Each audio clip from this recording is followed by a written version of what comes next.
Hello, everyone. I am sick. I'm actually too sick to work today. I have finally managed to extract myself from the bathroom, so that's good. Um, I had COVID. Now I have some combination of COVID and something going on with my stomach. So I'm in pretty bad shape right now. But not such bad shape that I'm not going to see the bright side. It's just not like me. So what are we doing today? Well, as you can see, I have the demon lore section that I am beginning to write. I'm not exactly sure how I want it to look.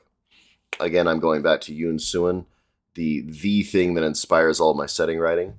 You can see that it is going to be a lot of charts. However, these charts are going to be a little bit different. I plan to... Actually, I should have done this beforehand. But you can... show you what I'm going to do here real quick. So, first of all, I love this editing program. It's really, really nice. But second of all, let's insert a row. Yeah, right about here. Okay, so what I want to add this to all of these. And what I want to do with this is I want to type up a little paragraph describing them. I think that this is one of the things that... Because the lore's in the core book. Ugh, my voice is cracking like I'm a teenager. The lore's in the core book, and actually I could have pulled this up in a lot of ways, but I'm going to do it this way. I'm lazy, and I really like the physical product of the book itself quite a bit. You can see the lores in the core book. They explain themselves a lot within the different results, but very few of them have this text here. And this is really important because it kind of softens it and makes it a little less charty and a little more usable as a in the moment thing. What I find is that some of the best charts, and Yoon Soon is especially good at this, some of the best charts have a little bit of text in them that allows you to, at a glance as a GM, figure out what the chart's about. Because a lot of times it'll be like these are just going to have very broad names. Like here, social group A, social group B. They're not actually going to say that. What they're going to say is something like, in this case, this is going to be gladiators, right? That's totally how you spell gladiators. How do you spell gladiators? Gladiators? Is it like that? Is that how you spell gladiators? That doesn't look right. That does not look... It's not giving me the red underline, so I guess that's right. But gladiators. It doesn't sound right. Anyway, neither sounds nor looks right. I'm too sick for my brain to be working correctly. But, like, imagine if there was just one that said gladiators, and then this one is going to say tradesmen. Right, and this one right here is going to say... This one's going to say hunters. Actually, it's going to say big game hunters. There we go. Like, imagine if that's all you had, right? Just the names of the different demons. This is Raksha Nobles. What did I call these guys? Anyway, so with these little things, what I'm going to do is... I don't actually know exactly what I'm going to write here, but it's going to say something to the effect of... it's basically going to explain, like, what gladiators, like, especially human gladiators, are doing in hell. Damned souls whose capacity for and desire for physical violence grants them an edge over their meeker or more resigned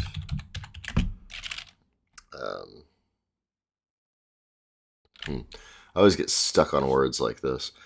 I've been praised before in several places for my really rich word choices, but the other side of that is sometimes you'll get stuck not knowing precisely what word you want to put in a place, and you just got to kind of ponder it for a little bit.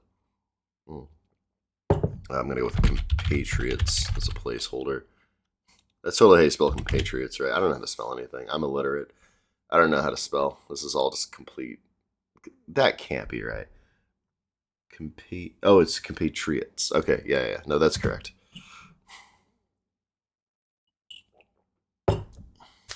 Right, so...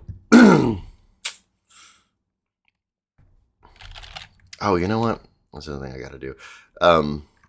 But yeah, so now whenever you kind of like pop up gladiators, you're like, okay, so I kind of know what these dudes are about. I might be able to compete in one of the three grand arenas, hell, or in one of the countless smaller and dubiously legal venues for blood sport. There's a scene in I, Claudius where they're about to do, it's really early into the series too, but they're about to do like a gladiatorial show, and they're getting lectured by the like sitting empress, and she is basically telling them, hey, look, you are actually going to bleed, you are actually going to die out there.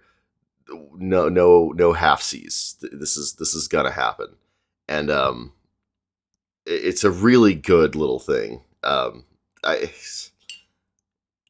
out of contrast, out of touch, power crazed super upper nobles. Fantastic characters. Reminds me of like Shadow Vipers. Oh, that's not how you spell compete at all. Compt. Well, that was very good. Blood sport.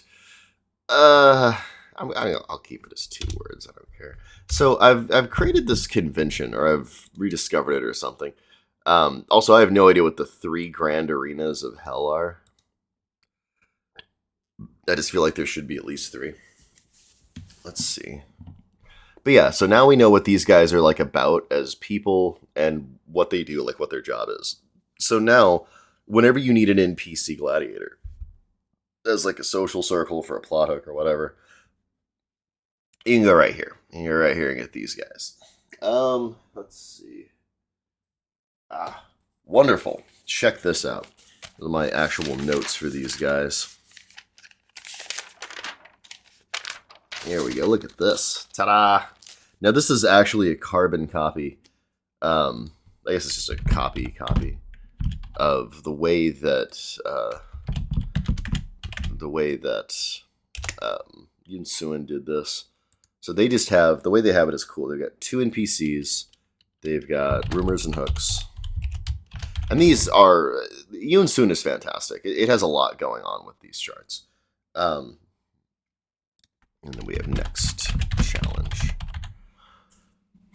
I don't think I need any more than that. I think I can probably just crush these 2 down. So we can just go and do, oh no, is that right? Yeah, no.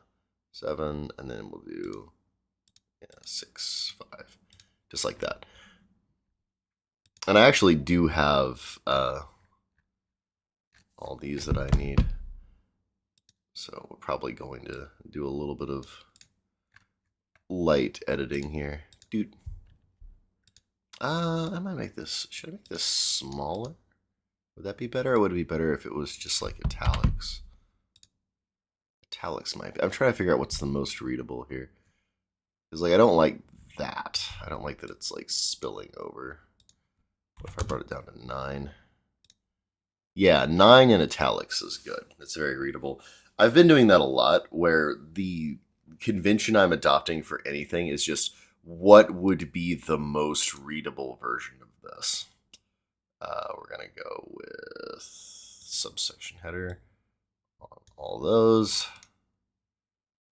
There we go. That looks really nice. Now we've got that alley-oop is what this is called. This is the text I use for big deal stuff.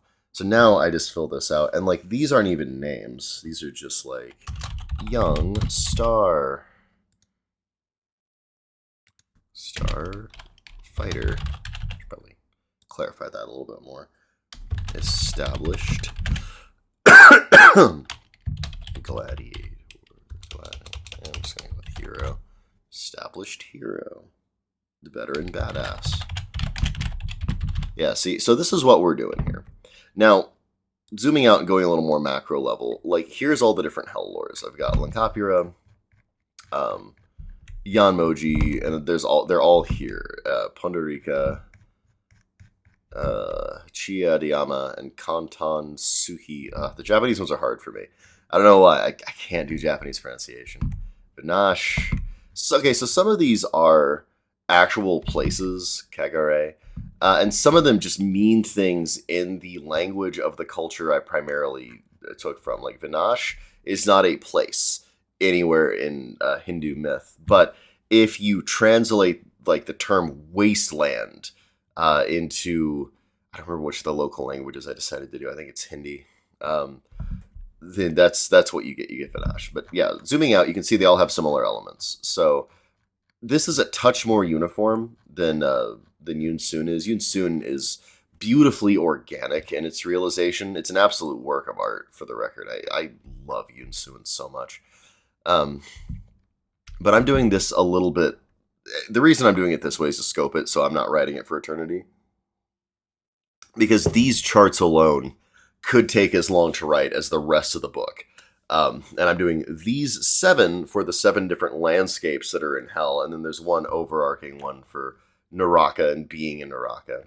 Because I want people to understand, like, what's going on in Naraka.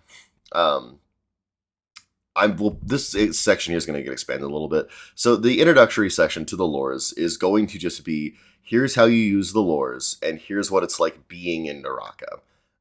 So that's going to give GMs a lot of an idea for dealing with this very alien universe.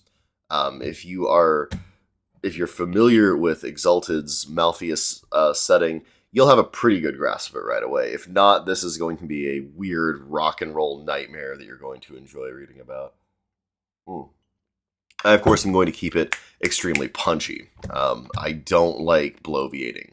Sometimes I have come to realize that sometimes I simply do need to use more words so that I can give you everything about something. I tend to be a little brutal when I come to cutting my own content, because I'm more for impact and immediacy than I am for, because I really want to avoid bloviating, and I don't want to talk down to my audience. You're all intelligent people, and I'm writing this in the language of pop culture that you will all understand intuitively, So it's not necessary that I write and blah, blah, blah, blah, blah. I don't need to do that.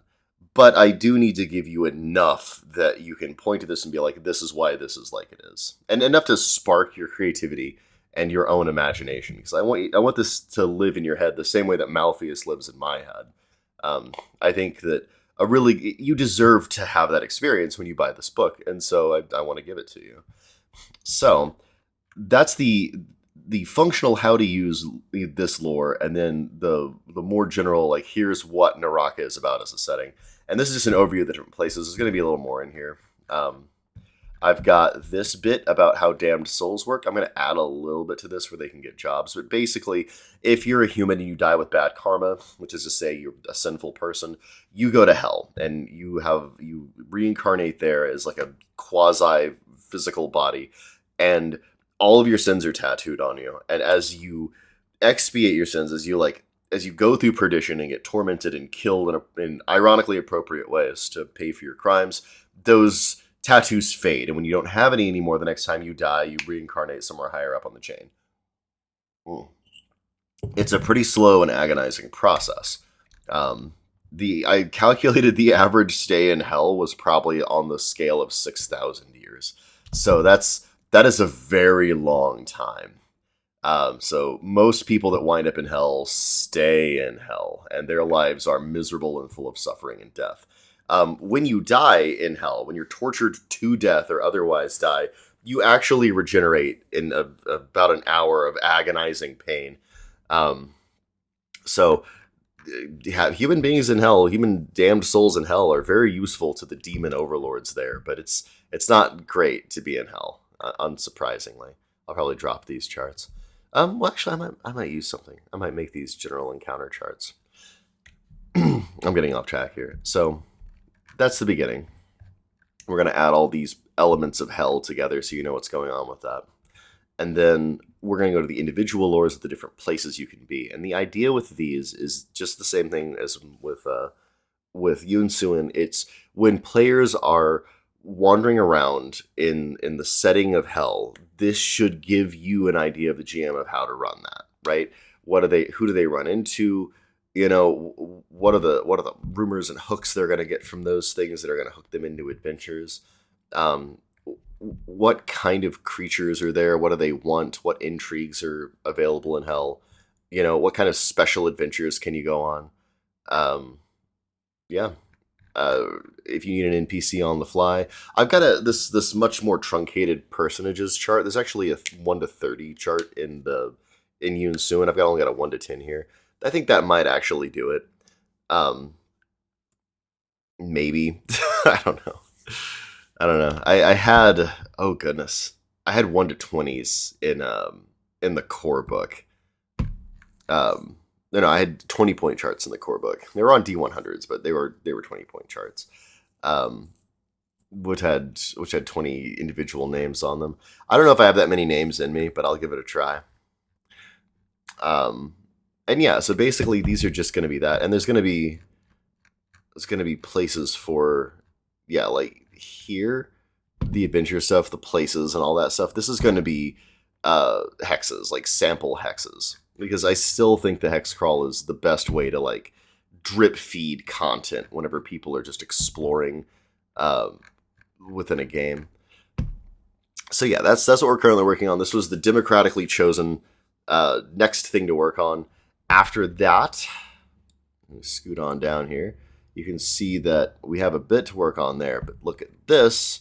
We have the other half of the book, the steel half. I've got a pretty hefty amount of lore, especially for me, hefty lore writing when it comes to Bavilka Minar, which is the robot world setting. I've got the artificial hero stuff. This is all pretty old to you guys, but I'm still very proud that I have it all here. I think this is really good. And I've got a what comes next. As you can see, I've not gotten back into this for a little while, but I've got all the different things and all the different tiers of this, going from just normal person into a vehicle, into a huge person to a vehicle to a city. I've got the 4 different paradigms. I want to say there's 4. Yeah, there's 4 paradigms. And then here, what I want to do is I want to do 3 kung fu styles coupled with their national origins for the 3 great nations. So I'm pretty happy with how all that's coming out so far. Oh my goodness, I've been out here for a while. I didn't mean to talk quite this long. I'm sick and a little scatterbrained, but even though I am miserable and I'm about to retire to the restroom for another hour of crippling agony, I just wanted you to know that I'm going to bring my writing in there. I'm going to keep working. You never stop the grind, ever. The Kickstarter is going to be happening this next month, so I am in grind. Despite being horrifically sick, I am going to continue grinding for y'all. And we will hopefully... I've got like 4 different interviews. I just did a 5th interview that I've got to get to as well. So I've got a bunch of interviews coming up. If you guys want to do me a huge favor, spread the word to everybody you think would be interested. I'm going to try again for a very, very small $2,000 ask. It's just going to be PODs again. I don't want to get too ambitious with this. $2,000 we funded in, I want to say, 2.5 weeks, 2 weeks, somewhere in there. Last time in a 1-month campaign. It's going to be another 1-month campaign. I've squished down the tiers a little bit. I've actually added a couple because I want people that are brand new to this to be able to get the core game too. But I've reduced the costs across the board. I might, let me see. Yeah, so it should be $40 for a book now instead of $50 because for whatever reason, DriveThru was able to reduce the print costs for me. So thank you, DriveThru RPG. Once again, they're going to be the primary venue. I've tried other venues, and it's available in other places like itch.io and places like that. But in terms of being widely available as the least expensive print-on-demand option, DriveThru RPG is still king. Everyone's got, they're different. Every website's got trade-offs. Right now, we're going through DriveThru RPG. So I'm going to make sure the available from DriveThru is on there. I'm going to advertise with them. I'm up for options for different places to advertise with as well. I also need to write some ad copies today, so don't let me forget that. And then, yeah, end of the month, December 1st, Kickstarter is going to start. Keep a small ask. I would like to knock it out of the ballpark in 10 minutes. I think that we might, especially if the Black Lodge guys, if I get on with them and I'm not completely dead, I'm willing to bet the zeitgeist that they drum up is really huge. Every single time that they talk about me, I make sales that month, like big time sales. So this would be a good place to get some new people into the Fistiverse and the Knucklehead community that we've got there. I'm excited. I think we can do it. And I think that almost everybody on the Discord wants to get a copy of this too. So I'm going to make sure that I do a couple of early bird discounts for y'all and for patrons, of course, because you guys have been keeping me afloat and keeping the art flowing over these last couple of months, which is pretty beast of you. Thank you very much. Okay, I guess that's everything. I'm going to crawl into the restroom and cry for an hour, and then I'm going to get back to writing. I'll probably write as I'm crying, tears staining all of my design. See you later.